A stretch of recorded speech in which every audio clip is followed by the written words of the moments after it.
Episode 509 of the TV Dudes, recorded October 18th, 2024. Chainsaw Man, a Patreon showrunner pick, if you couldn't guess.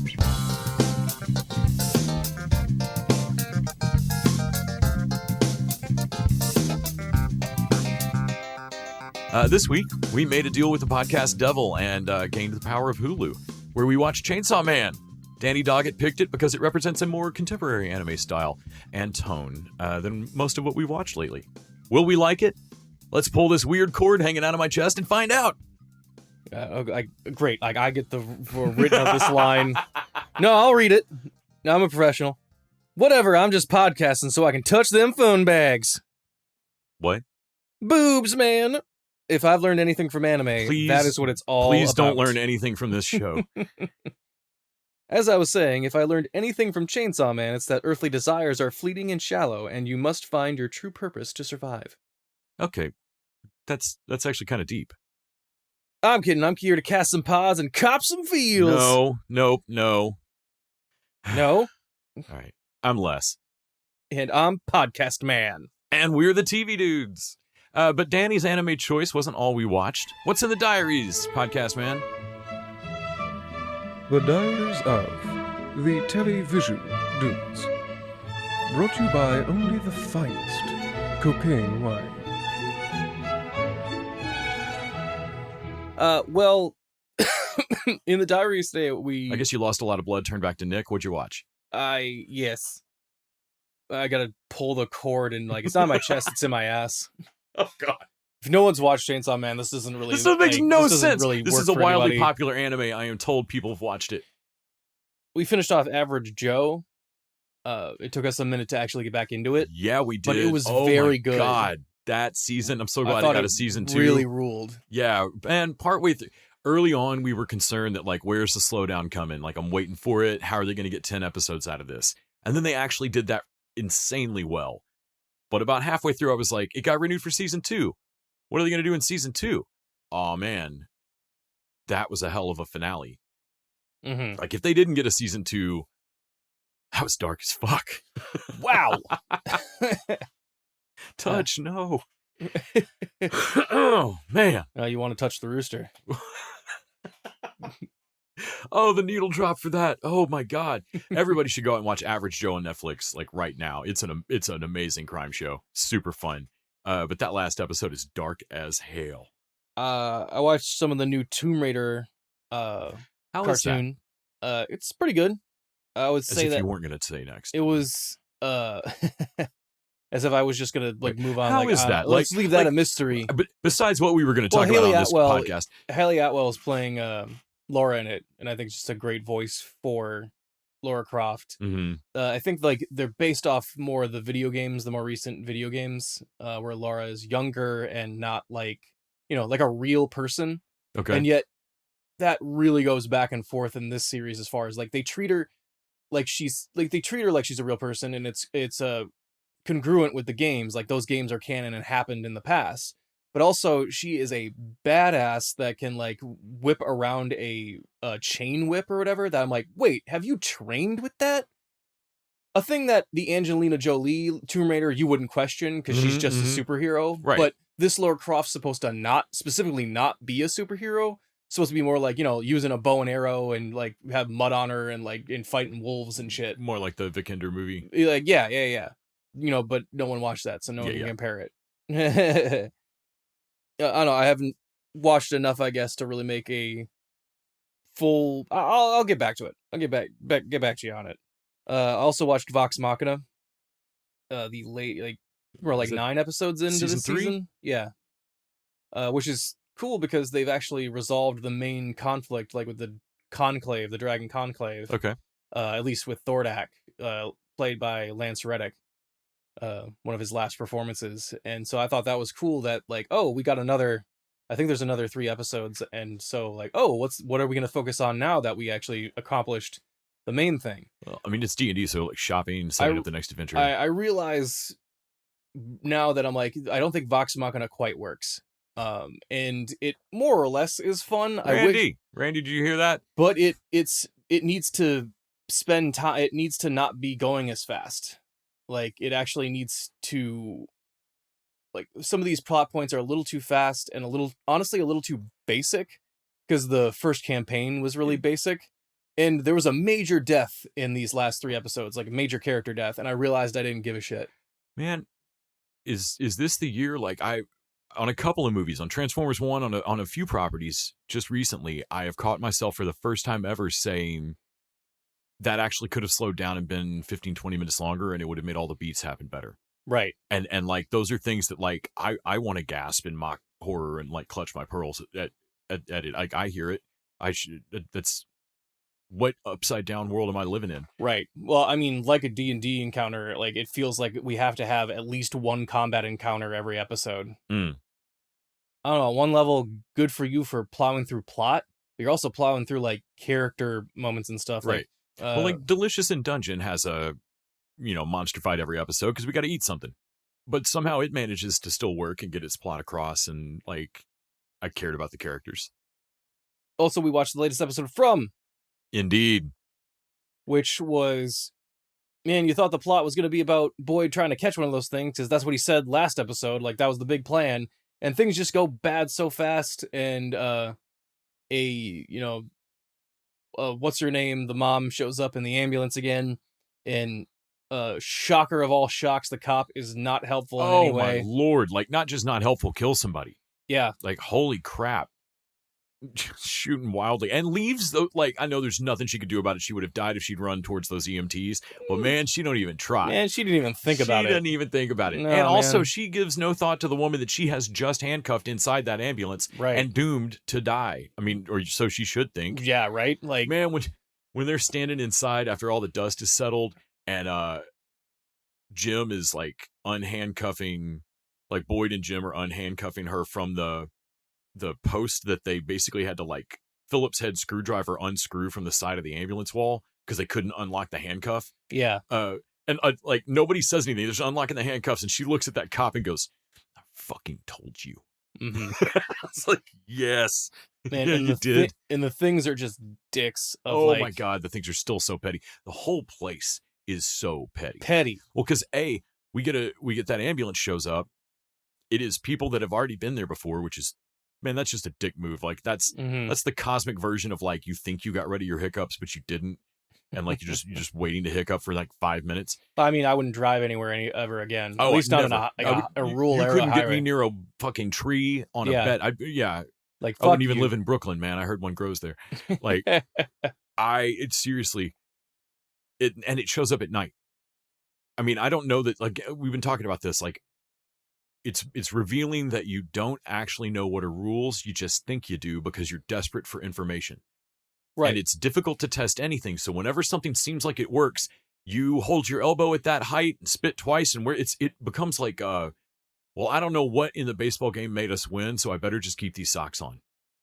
It's impossible to distinguish with what these creatures, what they can't do, and what they're deciding not to do. Because apparently, like, last episode they released, 2 episodes ago, released a bunch of animals. Right. Which was always on the table. Which was always on the table, apparently. And you start seeing these blind spots of, oh my God, I thought it seems dumb now that I say it, that they couldn't do that. But it never occurred to me that there might be stuff that they just weren't doing yet. Right. Like, it didn't occur to me that when animals attack you, it doesn't escalate, really. Mm-hmm. Like they, if these things were animals coming out of the woods for food, yeah, it would just be a food run, and it would make sense each time. These things are petty and mean, and I don't quite know if they used to be. Did they used to be people trapped in this town? It almost feels like there's a fuck you pettiness. There's an intelligence behind it, where we were talking about, like, Boyd said, "You can't fucking break me" last season. And it feels like this season is all about, like, those creatures, like, oh, you hear what he just said? Oh, man, this is, all right. Special project, guys. I think they'd have to all be from all the monsters would have to be from the same time period coming out of the woods for this to work. And I don't think they are. They're from varieties of times, I think. Mm-hmm. But otherwise, like, judging from their outfits, I would think it might be something like everybody's trying desperate ways to get out. Like, I'm gonna save the whole town. Right? Mm-hmm. People have tried 2 or 3 things. No one knows shit. Like, you absolutely don't know how this works at all. Like, you jump in a tree and you end up in a tower. There's a tower. Like, every time they make a move, they find out something else. What if somebody tried to save their town and fucking zombied them all. Sure. Like monstered them all. Like what if Well, all there's these people definitely a used way to to be here, make there's somebody like, monsters. oh yeah, no, you guys drew the right talisman. Let me tell you, man, if you get that drawn a little wrong, this happens. Yeah. I mean, yeah, there's a whole like, okay, guys, huddle up, like, shift right before your shift at the restaurant. Like, it feels like the monsters just huddle up and like, okay, so coordinated attack here. Right, Like, right. let's There's get like like you were saying, like there's a boardroom meeting like or a like board, a like coach standing there with the like, there's like all a right, boys. diagram on like, all right, boys, like here, and we have like here is where the animals are, and like it's got the pointer. X's and O's. Pete, you're gonna go cross over here. All right, all right, go team, and remember, have fun out there, because that's what this is all about. You could just see them running out of the trees, slapping the thing each time. Really enjoying that show. I'm not sure about Teacup. Teacup is that new show on Peacock. On Peacock. With You Yvonne watched the first Strahovski. two? I've watched. No, I've caught up now. Oh, you're fully caught up now. Yeah, I'm up on the 4. I really like Peacup. I really like Teacup. I don't think I love it as much as From, but I've had 3 seasons with From so far. But I'm liking Teacup now. I enjoyed the first 2 episodes simply because of the acting. I like Yvonne Strahovski. Is that her name? From Chuck. And I enjoy getting to see her be this cold, strong character that is definitely like a soft person. She just doesn't get to fucking be that person, and how frustrating that is. I like that character. Well, it sounds like in an emergency situation, She kind of gets before cold-blooded. She gets cold-blooded. It sounds like she has had this happen before. She's like she's like a veterinarian. She's a large animal vet large on a animal farm. doc. So yeah, and she's just fucking cold under pressure, or solid under pressure. Well, collected and it looks and like cool. her daughter is too. Like the oldest daughter Yeah. seems to do it too. But then in the last couple of episodes, they've added in what I was kind of hoping they would do.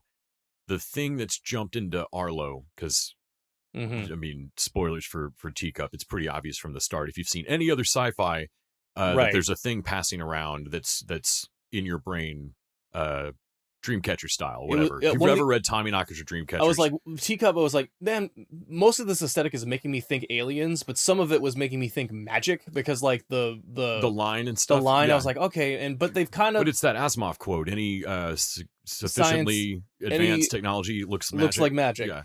And like, how did he know where to put the line? And it seems like it's visible to some people. Well, honestly, is it visible from outside the line? Right, and it may well be we've not because seen. We're seeing it from the perspective of people inside the line. Right, and does this just look? I mean, if somebody was shooting microwaves, like we've talked before about the crazy Russian YouTube kids, like with a fucking microwave thing on the end of a stick, you can't see those waves. You throw something in between, like you throw something in the path and it bursts into flame.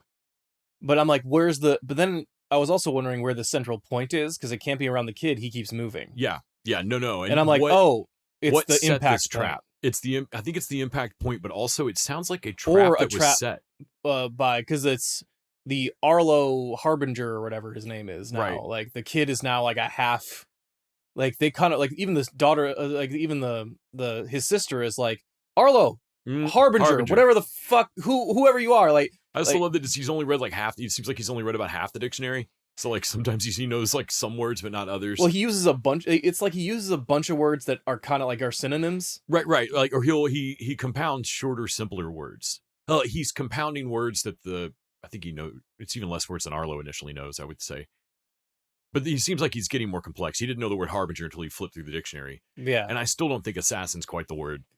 Well, I think hunter is probably like something's hunting him, and it's like another one. So that's what they added that I liked, where I was like, okay, there's several of these things running around. Right. And like the poison in the jar sure looks a lot like what's flowing between their eyes. Is that not more of them? Or what is that?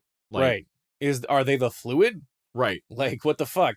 So, like, I still have a bunch of questions. I don't think this thing's going to go like From. I think it's going to wrap up in probably 10. I haven't looked up how many episodes. So did your husband touch the body, like find her dead or whatever? Because if he found her alive, we might have a real problem. And I loved her logic back on that of, well, he didn't know her name. He didn't call her a her. He said he found the body. Yeah. So she must have been dead. A corpse. But then, man, her fucking mom and Oh what's her my name? Lord. Unhelpful. Like, Unhelpful. but Arlo was in the woods. He might have. Man, mom, shut the fuck up. Arlo A. And man, the alien's not that smart because like I immediately go like, well, and Yvonne's, you're right. She's cool under pressure because like, well, I got to lead this guy into the fucking barn, and basically, and I did like I was. Like I do in every movie, standing there yelling, just shoot him in the leg, just shoot him, just shoot him, just shoot him. Yeah. But at least she was quick on flipping the butt around and knocking him. Yeah, just wailing on his ass. It ends up being all for naught, and they leave the grandma in a fucking creepy position with two cool tells that I'm waiting to unfold. She's no longer shaking, and she's got that earworm now. Also, it pissed me off. The 2 episodes have been really good in terms of dialogue, in my opinion. And then the guy was like, earworm. Huh, I like that. And I was like, who the fuck doesn't know what an earworm is? But he doesn't know what an earworm is. He's right. A fucking alien. Well, it seems to me, and I'm going to be wondering because I don't think they know how these brains work. So that's Arlo seems to be an amalgam. Like, Arlo sometimes talks. Right, he's like Arlo's like sitting in a back room playing with an Etch-a-Sketch or a Game Boy or something, and like, hey, your sister wants to talk to you. Like, and he's like right there. And Harbinger seems to be more effective in this body than he was in the last one. Yes, I think that lady was freaked out and fighting him. Yeah, and from what I understand about the hunter guy that came, whatever his name was, seems like they're just shoving that person down. Like they shoving that person down. Yeah. Like I don't know if is that harder. Like I don't know. It makes it into an. I was more interested by the episode 2. I was like, I don't know, but it feels like this is not going to add up. And then episode 4, I was like, okay, it might not still like totally add up, but the idea, the spirit of like the I wouldn't lay money down on this being like when Fanny looked over at me like, so this just probably isn't going to be a very satisfying conclusion, is it? Like, I mean, probably not. I haven't read the book. I don't know. But no, probably not. Though. I think she was thinking NBC because that's easy to do when you're watching. Yep. Right. And she was like, well, I just don't think it being on NBC that it's going to be able to like go far enough to be really satisfying. I was like, it's on Peacock. Oh, that means that. And about that time somebody said fuck. And I was like, that it is. And also the home of Chucky. Man, you can't have bones explode out and that woman's guts just pour. And then that corpse still sitting there the next day. Like it's same with MGM Plus, the stuff we see on From. Like you just couldn't get away with that on network. Right. Law and Order SVU aside, if you're not Dick Wolf, I don't think you can show this. Right. So I was like, but again, she hadn't watched Chucky, so I was like, all right, come on, Teacup, swear or do something gross. So that I can prove to her that Peacock has no rules. Well, as far as paying off later, Agatha all along is closer to not paying off or not. Right. Because we got to the Wiccan episode. Yes. Which, we're like, well, okay, if he's Wiccan, then he's got to be like, or not, doesn't have to be, but like Wiccan in the comics is like one of Wanda's kids, right? Mm-hmm. Yeah. So you're like, okay, well, how does that work? And by the end of it, the explanation was good enough for me. Mm-hmm. I was like, okay, I buy that. There's magic involved. I'm still going, he was not real. He wasn't real until this magic got fucked up and put his personality that Wanda created into an actual human person. And who had died? He didn't push a kid out. That kid died in a car wreck. Right. And also he doesn't have memories. He woke up with a human brain like overwritten. A blank slate. Yeah. So like I was like, okay, he's close enough to where you'd call it like I'd care if he died now. Like before of like they don't know what you gave up, like your imaginary children? Like but also the threading through all of the characters that he kind of tangentially has touched or like, ran into, like meets one of them when she was still a cop in the ambulance. Mm-hmm. And the talisman where that actually came out the of. The sigil is from Patti LuPone. Yeah. Right. And she can't remember because she's the one that cast it. That was a cool moment, honestly. When she does the sigil and then she forgets what the fuck she was doing holding the jacket right there. I think that's a cool mechanic because that's some real like power, but also to make people forget things, but also it comes at your like Well, and Agatha said it before. Of like, he asks Agatha, like, "Are you the one that put the sigil on me?" She Oh, goes, I wouldn't know. It works on the witch that did it. Mm-hmm. And yeah, like, so I dug that. Yeah, I don't care about Wiccan one way or the other in the comics. I think he's a particularly dumb, like, desperate try hard at getting back some anime fans. Yeah. But I kind of dug the one flashback episode, especially when I realized I thought this thing was going to be like a 6-episode Secret Invasion type, like too damn short. It's 9. It ends on Halloween. Yeah. Or the 30th, rather. Sure. And so with a few more episodes to go, I don't mind us taking an episode to like flashback and tell us who the shit teen is. I also am like, did we just forget about Aubrey Plaza for a minute? Like, We those two characters are talking to each other, and like, oh, it's sad that Wiccan like killed. Like, I don't know if he could like, man, you're not. It didn't seem like he was in control, but also he's not that sad about it. No, and he was like out of nowhere powerful as fuck. Like, Yeah. he controlled the rest of them for a minute. Mm-hmm. And I did like him trying to flex it again and it just being gone. Like, whatever, I can Especially, do it. well, he got so mad at Agatha for killing one of them, and now his body count's bigger than hers on the road. Yes. Like, but that whole time I'm like, hey, so Aubrey Plaza is still around here somewhere, guys. You did not fucking bury her. Mm-hmm. Like, where did she end up? Right. No, she's just missing her. No one curious about that at all? Right. Because we still got like some lore drop on what her deal is. Oh, yeah. I don't know, I'm liking feel it more than at the start. Yeah, but I'm still I'm not gonna come away to this like, oh, Disney Plus is back. Like, Disney Plus shows are back. Right. You know? Hopefully, I'll like it more than Echo. You know, like, because I kind of liked Echo, but also I don't think I'm gonna watch Echo ever again. Oh, I'd forgotten about Echo. Yeah, it was fine. Yeah, it was fine. Then I watched some College Humor has a show called Smarty Pants. Oh, yeah. Like, I was showing you a couple of those videos. Like, you can watch some of them on YouTube, which are just funny. Like, they're improv comics. And there's a couple shows. We usually watch the game show version they do, which is kind of like their Whose Line Is It Anyway? Mm-hmm. They get prompts and they just improv a lot. But this one is a prepared, like, you get a subject or whatever. Man, the two that I watched of that were fantastic. Like, and it's like a person giving a lecture in a foyer with like books and smoking jacket. Like, it's a whole. Only the lecture's just on the dumbest, weirdest shit. It's on the dumbest, weirdest, like oh man, should we forgive theater kids? Yes, that was fantastic. Was like a whole thesis. And then the reveal that she herself is a theater kid. What? And everyone watching us is just be like, is interacting like, and then like there's a question and answer segment. And still, the other one was jaw dropping. What cartoon characters would be invited to the cookout? Yes. If you hear the phrase, you're invited to the cookout, it's a good thing. Congratulations. It means that you've done something worth celebrating. If you've never heard the phrase in your life, As the cookout is a place for people of color, there are some cartoon characters who are simply going to be there because they just happen to be black. Characters like Piccolo, Goofy, Lola Bunny, Michigan J. Frog, Peppermint Patty, Rosie the Robot, and the Purple Ice Climber.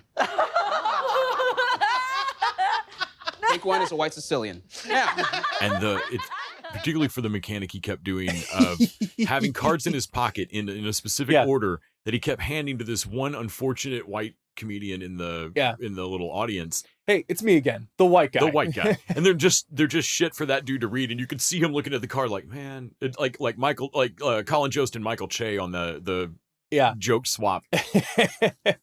Like, man, hey, it's me, the white guy. And then he keeps every time I was like, stop interrupting. Please stop interrupting. Dude, you handed me the card.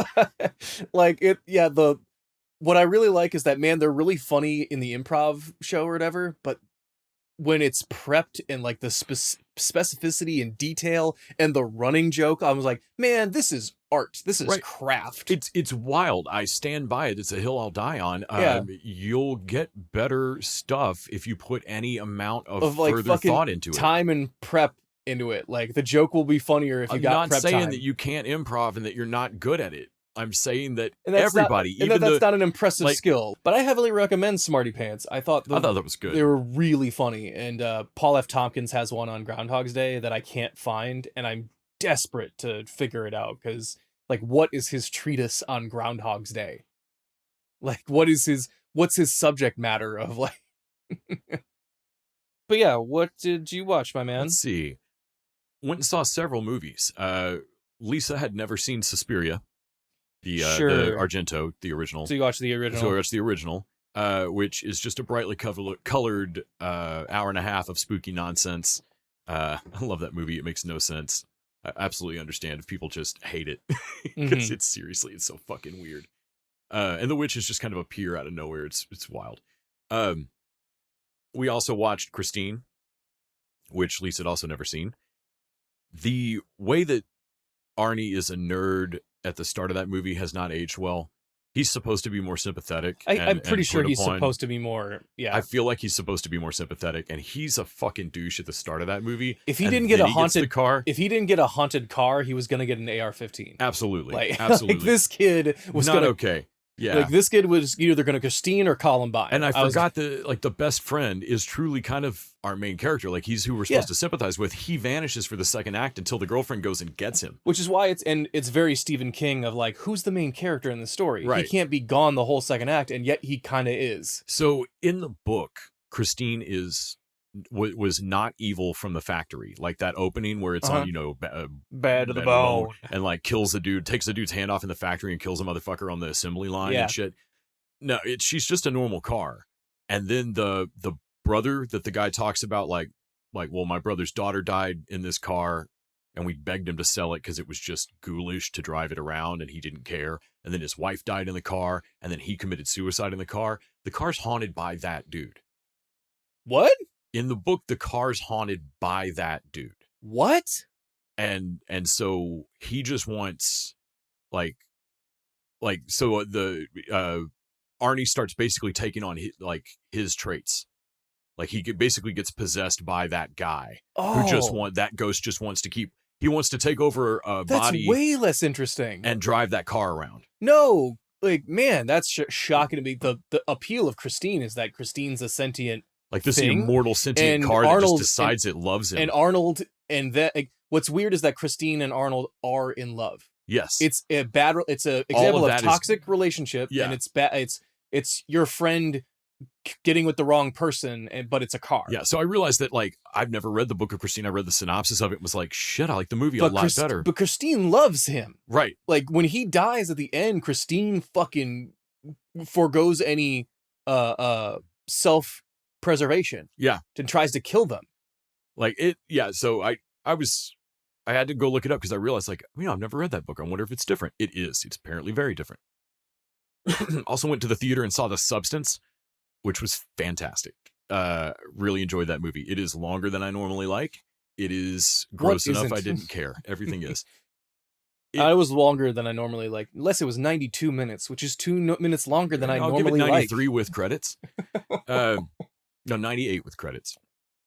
It's a little over 2 hours. It is a long movie. I honestly didn't mind because I was howling with laughter inappropriately throughout the entire thing, along with the whole thing. I say inappropriately. It was definitely what it was intended to do. You've either thrown up and left the theater of, like, I can't believe that they put this shit on the screen, or you are howling that this movie is fucking great. Demi Moore leaves it all on the screen. I don't think of her as a brave actress. Mm-hmm. I kind of do now. It is balls out. She goes nuts. Margaret Qualley is great. Basically, it's a Black Swan Requiem for a Dream type thing, like an Aronofsky movie, directed by Cronenberg in the late 70s for a Canadian tax break. Right. It definitely looks like somewhere on the last couple of days of shooting, the director, Coralie Forgiat, definitely looked at the budget line producer and said, how much money's left minus the wrap party? I need you to put all of that into fake blood right now. Bring me all the barrels of fake blood in Canada right now. I don't know where they shot this thing. France, I assume. Yeah, I would go see The Substance in the theater just to watch other people watch it. It's so fucking gross. I loved it. Also, Fanny has seen, but only in French. So we watched Tremors. Awesome. Yeah, Tremors remains Tremors. God, what a flawless movie. I had to show you one part of it because even at this late date, having seen it a million times, I still caught something new. There's a moment where Valentine just open hand bitch slaps one of the graboids. I was like, does he just open hand slap it? He doesn't punch it in the face. He just like, man. Ah. Almost like the puppeteer. Like the puppeteer was not supposed to put that close to my face. Right. Like that or was that in the script of like, you bitch slap this thing? Like what? Right. Like, I also just on my own watched Ready or Not, which remains fantastic. Watched The Union with Mark Wahlberg and Halle Berry. It's fine. Man, you were telling me about that movie. I was like, what the fuck? It's so boring. I mean, it's whatever. It's cute enough to exist, I guess. The most remarkable by a mile thing about it is that Mark Wahlberg and Halle Berry are basically an age-appropriate relationship, and that's so rare to see. An age-appropriate interracial relationship. Okay. On screen. It's worth it for that, I guess.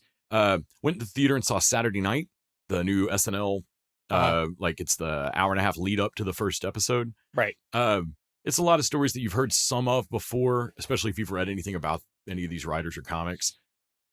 It was a blast. I can't believe that they actually managed to do. There's a couple of times where the writing feels a little on the nose, like, okay, back it off, theater kids. But I can't believe it. I heard someone else, like total stranger, remark on this walking out.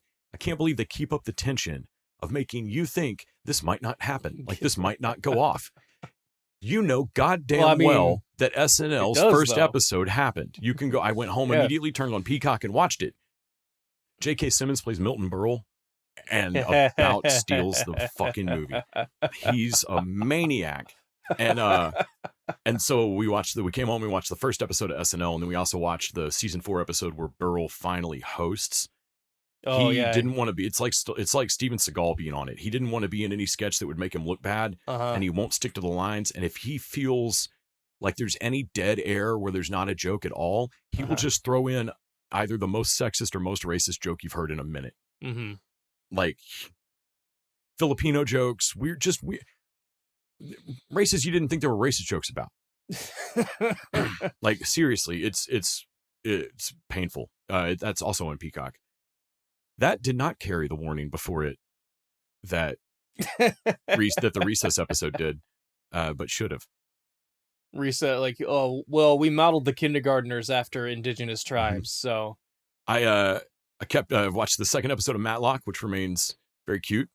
They both got the case of the week, and I think Matlock, the new Matlock, might actually have my favorite overarching framing device. She is trying to. Kathy Bates' character's daughter died of an opiate overdose from like a prescribed after surgery, like doctors gave her an opiate and got her like all of that. Mm-hmm. And this law firm, she knows that one of 3 people at this law firm that were working on this big pharma case had evidence that was severely addictive and could have gotten it off the market a year before and buried it. Whoa. And so she's got it narrowed down to 3 people. And the whole thing of her working at this law firm is a scam. That's not her name. Yeah, okay. She's a very rich woman. Okay. And she and her grandson are going to fucking wreck whoever was responsible. And it's really fun. So like that's a hard scam to keep up in a firm full of competent lawyers. Yeah. So already in episode 2, she had to be ready for somebody to follow her home. Not for any real nefarious reason, just because they have your address on file. They might go to your apartment just to drop something off or something. I mean, there's legal stuff like, you need to just sign whatever. And so, like, there's already been a couple of moments of, like, where she's not almost gotten busted, but had to be ready. Like, hey, you said that wrong yesterday. You need to be ready if somebody caught it. Like that kind of stuff. Because, like, it's a fucking cover story. She got the year that Matlock ended wrong. And everybody was like, there's no one else will know it either. It's fine. And somebody asks. Yeah. Like, hey, no, I think you'd know that, wouldn't? I mean, it feels like you would, but. And she's like, I don't count the ABC years. Jump Network. Great cover. It was, it's like, it's a fun show. I mean, I'm enjoying it. And then the weirdest thing we watched on the Criterion Channel was The Great McGinty, which has Joel McCrea, who's from like Most Dangerous Game. It's a 1940s or 1940 Preston Sturges movie about political corruption. Yeah. This dude starts out just as a homeless dude that gets hired by a political machine in New York to vote. Like, hey, we'll pay you $5 a vote. So he goes out and votes 37 times. Like he's flat foot running, giving a different name every place, like running between all the boroughs and voting everywhere. and shows back up with like 37 tickets, and they're like, we don't have that much cash here. Right. You got to come with me to the boss, dude. And like they take him to meet the like boss of the Blue Machine, and it's like a great job interview, only it's crime. Right. And they're like, no, kid, you're amazing. Like you're gonna move, you're gonna do great in this organization. And so he ends up being governor of the state. You're getting this entire story of his like journey from all the way. I mean, at every point, it's all still corrupt. Like at one point, the mayor of the town is real corrupt, and it's not New York. They carefully never mention where it is, but the mayor of the town's real corrupt, and the mob comes to him and they're like, do you want to run for mayor as the reform candidate? And he's like, what do you guys have to do with the reform party? I mean, those guys are like out in the streets, getting it done. He's like, the fucker, we are the reform party. What do you think? I'm going to lose my job just because you mooks vote for a different guy? Like, and it's hilarious. Like he gets all the way up to governor and decides to do like one good thing of like, no, that's too far. That's too corrupt. And they frame him for a bunch of shit and he has to flee the country. Yeah, they just burn him for it. Yeah, we're gonna build a dam. Oh, it was a remarkably funny, like much funnier movie. It has a weird 1940s romance subplot because man, 1940s is weird. Of course, there's always a girl. But the quote about the dam, at one point when he becomes governor, the corrupt mob guy comes in all excited and is like, my boy, we've done it. We finally made it. We get to build a dam. And the other guy's like, okay. Well, okay. He's like, no. You don't understand, man. I'm not getting it. You think dams are a thing that holds water. It's not it. Dams are a thing that hold concrete.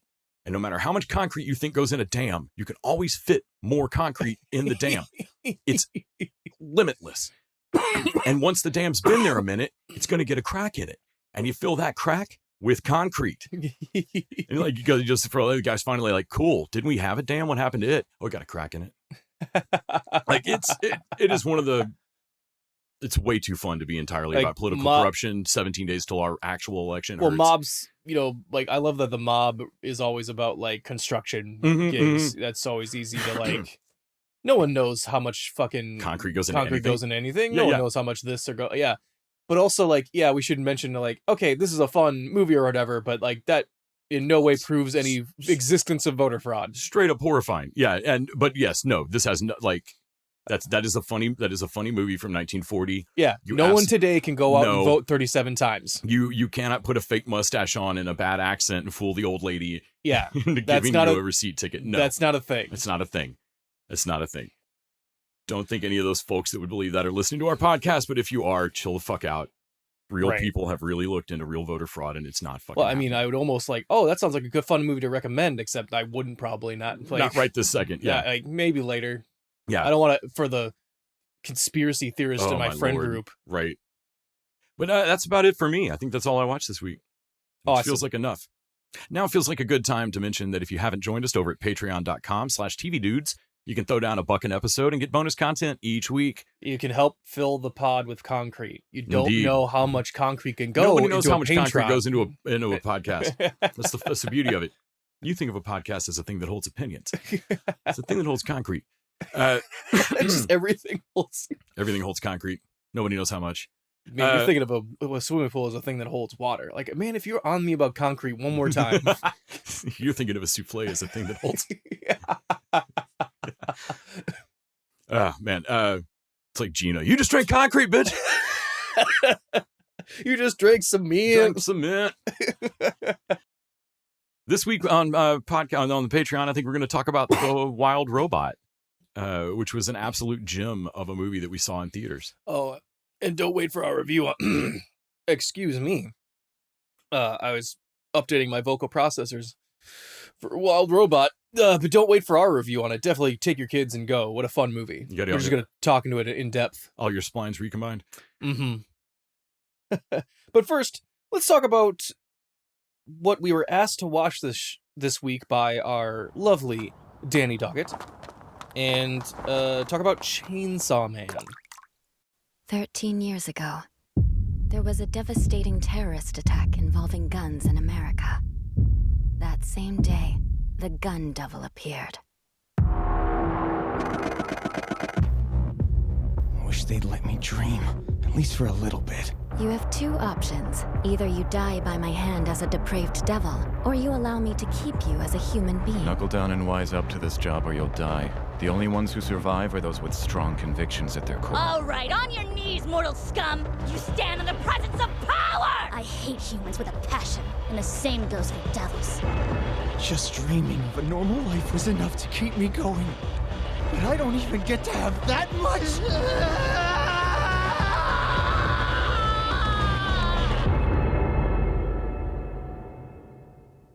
Denji here is a human. However, he can also turn into a devil.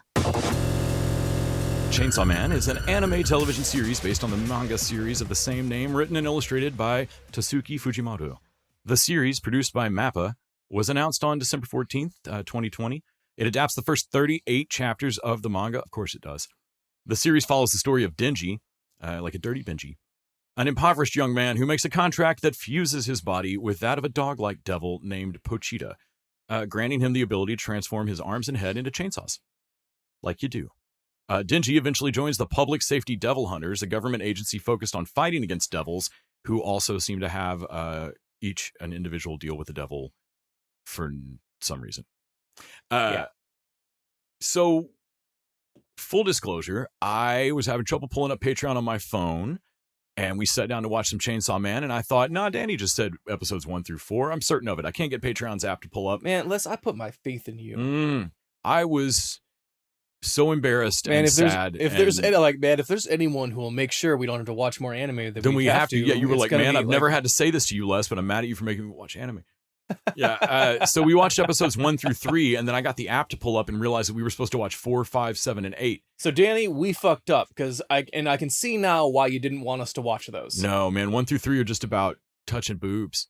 Well, actually, you know what? I'm glad we watched 1 because it showed us. Well, Denji. We wouldn't have known exactly what the shit happened to merge his dog with his heart. I mean, they mentioned also, it man, the chainsaw dog, we would have missed the episode where you saw the little tail that you pull and him cutting trees down with his chainsaw dog.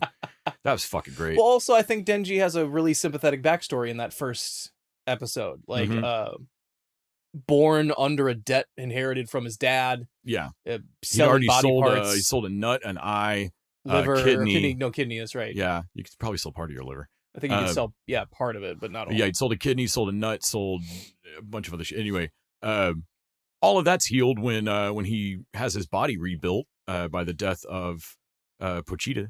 Yeah, because another devil takes over the Yakuza group that he owes, which means like he's out of debt now or whatever. But right after that, after he's free from everything, a government devil hunting group led by a very weird female boss, Makima, I think is her name. She basically enslaves him. Sure seems like it.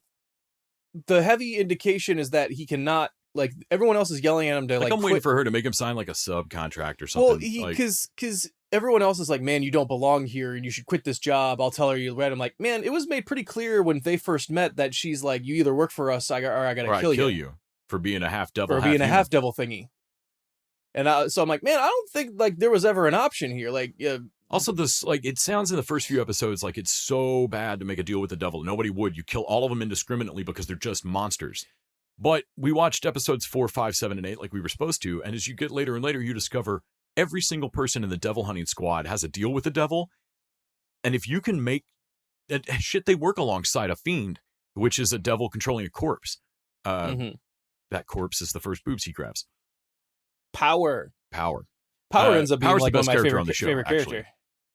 But they work alongside these things, so they can't be indiscriminately evil. Well, what's weird about it is that, or no more evil than people. The reason they're called devils is because you make deals with them. Right. Like that's the only. Otherwise, they'd be called demons or whatever.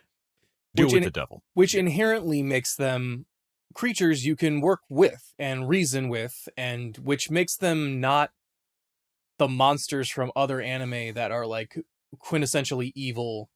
No, and it's particularly in a show like Chainsaw Man, where the whole crux of the hero is that he's just blades and cutting through things indiscriminately. Like he's just like mayhem. I'm surprised you're doing it against something that could sit down and negotiate with you. I'm not surprised, actually.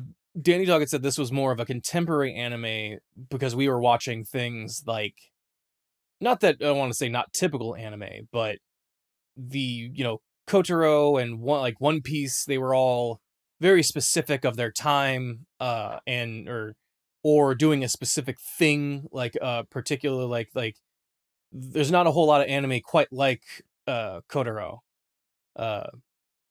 And the Delicious in Dungeons was famous for like, whoa, this is a neat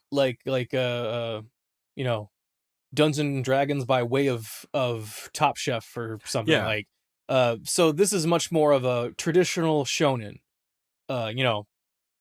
kid protagonist, kid boy protagonist, teenager that gets powers and has to fight in this world of things. The world is established that everyone knows there are devils, and so there's a black market for them. There's the governments that hunt them. There's private sectors that hunt them, and we noticed in the 7th episode or like 8th one or whatever we were watching, but because we watched 2 and 3, we got a little too much of the setup when the payoff at the end there is. And what really drove us nuts was the whole, is the main character's motivation. Because at first it was interesting. The main character now has all their needs met, and Denji thinks this is awesome. Right. Like, I'm kind of this person's slave, but also my life is unequivocally better than it was before. And by a mile the best it's ever been. Right. And it's sad because you're like, you're just owned by a person with more resources, I guess. Like, that's kind of sad. But he doesn't know, at first he doesn't know what to want.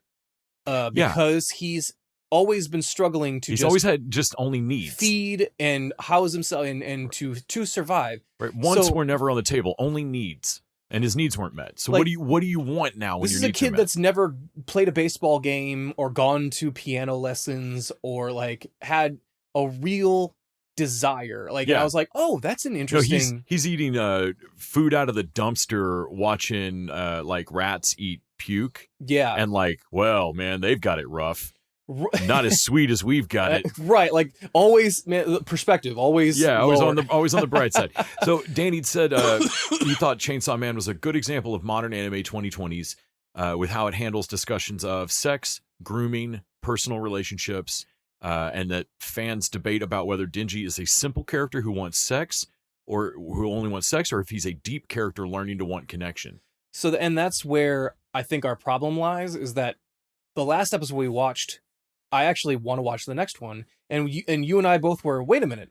We were kind of begrudgingly watching the other ones. What happened with this episode? Absolutely begrudgingly watching the other ones. And because Denji was no longer talking about boobs, because in the episode previously... Right. In Ep 7 or 8, he goes a whole episode or an episode and a half where they barely discuss his, like, gotta touch them fun bags. Well, and he's going to apparently, I read some articles ahead. I didn't watch ahead yet, but I read some articles of like what is attracting. What is this show doing? Apparently, it's pretty popular with trans people. Okay, yeah, neat. For like identity stuff, where because Denji later has to deal with his male identity, and he struggles with that with society's expectations of, and he just doesn't want. There's a whole scene later where he does not want male desires and male expectations. He almost doesn't want to be male anymore. And like that was a interesting like allegory. That's got to be a huge arc for a dude that just wants to cop a feel. So, and we see the beginning of that. He cops a feel out of power, and he doesn't feel anything. It doesn't matter. Like, wait, that was supposed to be the thing, right? And then he learns with Makami, like the feeling has to, you have to like, it's not boobs. The boobs have to be attached to a person you genuinely have interest in and desire. Yeah. And what I liked about the episodes after that, Power and Denji are kind of cool buddies. Well, they're both having basically the same problems. Neither of them, for different reasons, neither of them understands how to be a human. And apparently, going forward, their friendship is completely platonic. That's great. Power's the best thing in the show. Which is a rare thing for a male-female friendship. Right. So I think what we run into the problem here is the idea of anime pacing.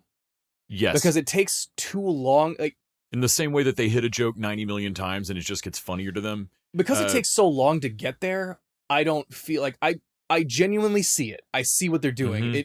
because I was telling you like, oh, I think they're doing that, and then they do it, and I'm like, oh, okay, so they are talking about desire and the male gaze and what the expectation versus reality is for it. The show is trying to say something about this. It's not just fan service. There's nothing in the history of anime that makes me think, wow, this awkward, cringeworthy 2-3 episodes worth of sexual stuff that I'm putting up with is going to be handled super well.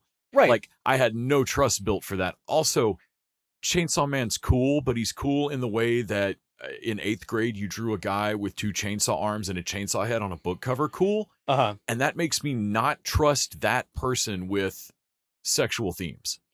Yeah, well, because like if you're the person that thinks that like Rule of Cool should give you a chainsaw headed guy, then like I think you might be a little under the bar on how you handle sex stuff. It's one of those... The show doesn't scream plot maturity. Yeah, well, based on the thumbnails. and even though I agree that the show is trying to say that, I'm like, oh, okay, I see what they're saying, and apparently it gets more into it in later chapters. Well, that's all great. Makami or Makama. No, she seems fucking terrible. And that's the reveal later, is she's a big bad. Okay. She's not only like a she bad seems like she's grooming everybody. She is. And guess, you know why? Spoilers for anyone who doesn't want to... She's a demon. She's the control devil. Okay. And what do humans fear more than anything else in the world? Being controlled. That's great. Okay. Pretty and we were point. Pretty sure by episode 2 or 3 she gets shot, and I'm like, okay, she's gonna something's reveal. Up with her, man. And apparently that's the advantage Denji has as Chainsaw Man, is that he's so simple. He actually sees the world in kind of a morality like, oh, she's the bad guy now? Well, then I'll attack her. And she's manipulated everyone else to a point. Yeah, because man, Top Knot's gonna have a hard time attacking her. He's got a crush on her. Because he's got a crush on her. And everyone has a thing that she is either holding over her heads or an emotional response that, and Denji is so simple that a complex emotional issue is not actually as thorny of an issue for him to do. So I'm fascinated by that. I think that's all good. I will say that I don't think Chainsaw Man actually delivers these themes and ideas as effectively as everyone thinks they are. They get delivered. I get them. I understand them. So it's not like they're not being done. Right. But it takes so long, and that fan service, like there's still so many shots of cleavage. Right. Like, I'm like, okay. And when you take multiple episodes to get to that, so that I watch whole episodes that are so in the middle of this arc as to feel like the opposite of what you're trying to say. Right. Like I watch a whole episode where I'm like, I mean, maybe he's growing and I'll see that if I step far enough back. But for this half hour, that was terrible. Well, I think it happens in episode 5 or 6, and that's just too many to really, really hit that home. Right. Like, but again, I think that these come down to the basic differences in how anime is structured, how it works, what's common in it, what's understood and accepted, versus how confusing it feels for me, or how like not mistranslated or in a foreign language, but the whole logic of it feels off to me. And Chainsaw Man, more than Kotaro, more than anything we've watched recently, looks like what I think of when I say I don't like anime. Right. Because I understood One Piece. I watched a shitload of Transformers and GoBots and all sorts of cartoons. That was an immediate, like, I get it. There's 400 million fucking episodes of this, and it's goofy fun, and you fall in love with the crew, and you hang out with them forever. I got it. And I would say that, so this is kind of... Chainsaw Man's badass in a, like, I want to draw skulls and thorny roses and guns on my book covers, which I did a lot in junior high. Man, but what I do like and that's about what this it, looks like to me. And what I'm curious about is how much of it going on later is because some of the episodes 6 through like 7 were because we didn't watch 6, we watched 5, 7, like 5. We watched 4, 5, and 7, 8. 4, 5, 7, 8. So 7, 8 took us to the Gun Devil, it's Endless Devil, and like we didn't watch Gun that. Devil. Yeah. And when we got there, it suddenly started to get actually interesting as far as the devils are personifications of human fears. So we see things like a bat and a snake, right, and things like that. There's but a also, wolf devil. But they get really into Fox the devil, sorry. existential thing about it of like the gun devil. the Gun Devil is basically, and they show America when they say this, but like guns became so prevalent that the Gun Devil is one of the most powerful devils walking. And he can like wiped out like a whole city. That's the hardest. I laughed in 7 inadvertently watched episodes of this. Yeah. Holy fuck, man. Fucking Top Knot's buddy or whatever gets wiped. The way that shot is set up they mean for you to laugh. It's set up with comic timing. I think so. Like, or maybe our idea of fucking. Oh my lord! I laughed so hard when the Gun Devil just levels that house. The way that they describe the Gun Devil, and that the Gun Devil makes moves on them and how one guy with a gun did so much damage versus all the other devils they were fighting. That was wild, man. So the Gun Devil has a bunch of just normal people with pistols. Just like everybody pulls out a radio now, and they all just are standing near Devil Hunter staff, and they just pull their pistols and shoot, and it's the most effective thing in a show full of like crazy building-sized demons that can do crazy magic power and ghost demons and all sorts of stuff, or devils or whatever, and then all of a sudden these people pull like a bunch of just pistols, like a 9mm, and they unleash straight hell. And so like, man, the show's definitely saying something here. Like, this show has something to say, and I understand how it's trying to tell it. Like, I would say it's like The Boys, but I've already seen The Boys in anime. That's Loser Ranger, right? Like that, and I think that's more effective. The studio Mappa in this one was actually an offshoot of Madhouse, and they are the ones responsible for things like Jujutsu Kaisen. So like their animation quality in fights is way up there, like next level, pretty prestige. There's almost no one better in the game when it comes to at least hand-to-hand fighting. Right. And so the fights look pretty good. The 3D that they use for Chainsaw Man a lot even blends in more better than I know. Normally I'd notice that, and I really get mad. There was literally, I think there was one shot of a dumpster, and it was the only 3D shot in all 7 episodes that bugged me.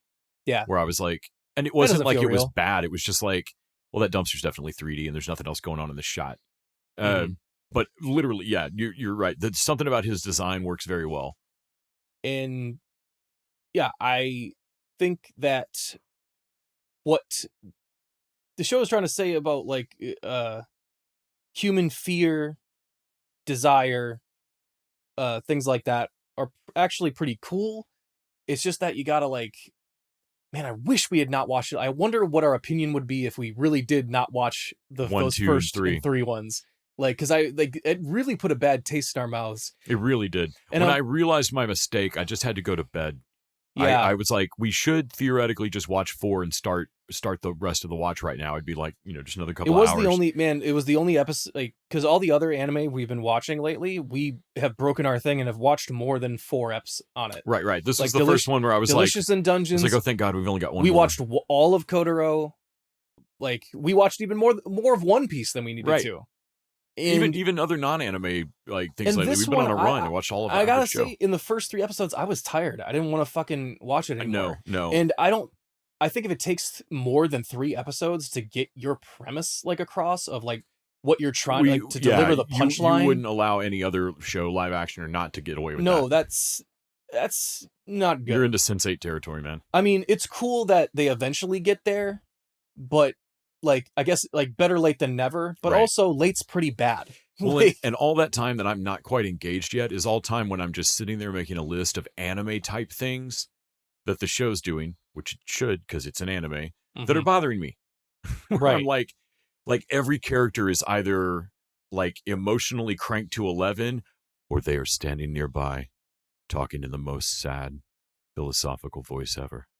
Well, I mean, I want to get into some of the sub characters of like Top Knot and his deal with this wolf. That's and, like, not I can't remember his name. Starts I with don't an care. Like that wolf's really cool. I don't know anything about it because no, it's fucking cool. It just shows up out of nowhere. We've watched a lot of not a lot of the show in general in percentage wise, but we've watched like 3 or 4 hours. I would say 3 hours, 7 episodes, and we spent a lot of that time talking about boobs and showing Denji almost get assaulted while they were both drunk. That was a weird scene. Yeah. Like, this is making me uncomfortable. Though I did laugh hard at her throwing up in his mouth. That was pretty funny. Like the your first kiss. and we spent a lot of time on that, and I don't know anything about that fox or her ghost thing that looks really cool. No. And that character is dead now. Right, he's gone now. So like I'm never gonna learn anything about that. Nope. And you know,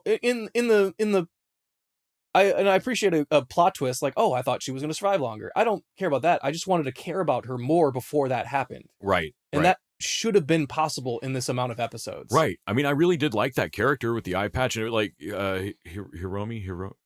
anyway. Right. She was really cool, and I kind of liked the they had their breakfast after their drunken hookup where Dude, she's what like a mature conversation. Yeah, where she's like, "Okay, you really like our boss? Great. Well, that settles it. I'll be your wing woman. I'm going to hook you two up." I thought though, but you got to help me with Top. But yeah, you got to help me with Top because he has a crush on her. Like this is a classic rom-com movie thing. Like, okay, you and I are friends because we got to break them up so we can each have them. And before that ever happens, like she gets killed. But yep. But I thought like that was a good. Again, after she doesn't assault him. They fall asleep or whatever. But there's a heavy like sexual like tension. She definitely like, and then later is like, oh, good thing I didn't have sex with you. I would have gotten hauled off for having sex with a minor.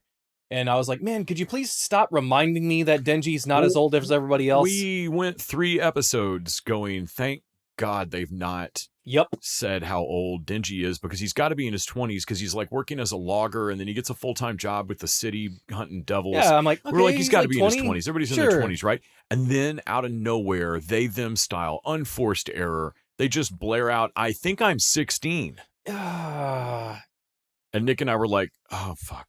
And I see what you're trying to do because it's sad that someone is so alone in their lives they don't know how old they are. Right. Like, oh, I mean, I think I'm this age, and cool. But man, they're running with the he's poor the way like Charlie's grandparents in that could have easily Chocolate been Factory. I think I'm 20 or I think I'm 18. Right, like you could get that same We didn't have to butt right up against the age of consent in like a southern redneck state.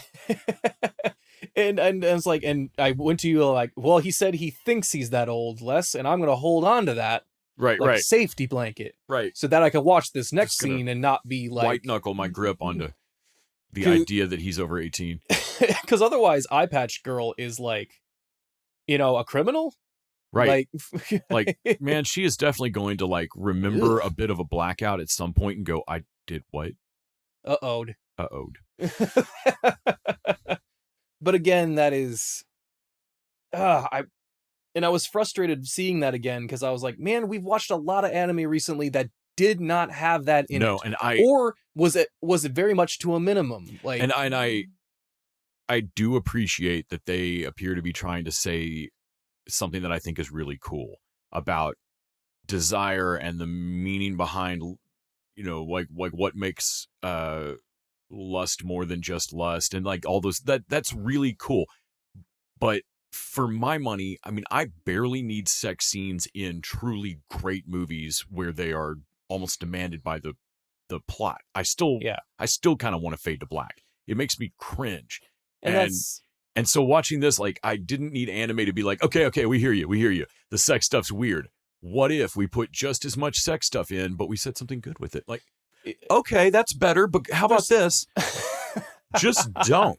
So, they're trying to have their cake and eat it too. Right. Because if you really wanted to get that message across, he could be, his mission in episode 2 is boobs now. Right. But by the end of episode 2, he gets his boobs and he doesn't like them I'm anymore. Like, we could have done the same thing in one episode. Right. And I would not, I'm like, oh, I see what you're doing and why you had to do it that way, because you're saying something about how all, like, animes, especially animes in the past, treated this, and how wrong that is. Right. Like, and how fundamentally askew that worldview is. But if it was him just desiring it and him saying that, that's one thing. There's a lot of shots of just girls' tits in this show. So many. And I'm like, Nope. You're having you're doing the fan service while trying to say something about fan service, right. but you're still doing it. Like, no, you don't get the pass here. Yeah, you're lecturing me about slasher movies while doing a slasher movie. Like, that's not going to work. Also, I get Denji being simple. To me, he's kind of boring. Like, his concepts of desire are interesting, but he as a person is not. You know, like, he's just kind of a sad sack that goes along with everything. It's I don't know. I realize he inherited that debt and everything, but at a certain point, there's a like, did you never try to be a person? Yeah. How do you? I mean, how it's like at some point, are you not being obstinate? Do I misunderstand Japanese culture more than I think? I'm sure I misunderstand it quite a bit. But like, he has less human knowledge and connection to society than power. Yeah. Yeah. And that feels a little nuts. Like, she was basically like a wild. Well, I mean, she's a devil nymph. that's embodying a corpse. Like, right. When she doesn't get something like that adds up. That makes sense. Yeah. When he doesn't get something, it's just sadder and sadder and sadder. And I'm sure it'll get more, he'll get more interesting as it goes on and whatnot. And like those themes or whatever, but I'm not going to keep up with this show because I just don't really think the way it's delivering it is not fast enough for me. No, and I'm action, not going to be. Like, I don't love the action that much. And the action's cool, but I tell you what, I'd rather watch Jujutsu Kaisen again because I really liked that. But there's a better version of this that I actually did just start watching, which is Kaiju number 9.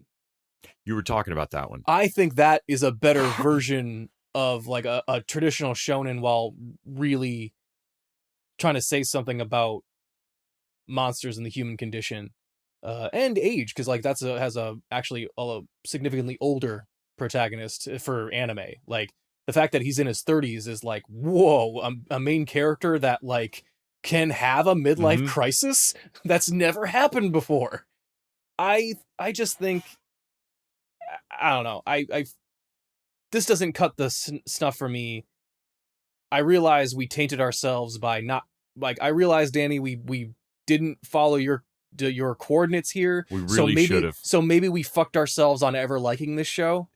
But if watching the first 3 episodes of your show fucks somebody on it, yeah, I still think that's bad. I still think that's not good, right? Though if I'd missed Ep 1, I would have missed that adorable chainsaw dog. And who is a devil. And then if we missed that, Denji wouldn't be sympathetic at all. I don't know. Maybe he would have.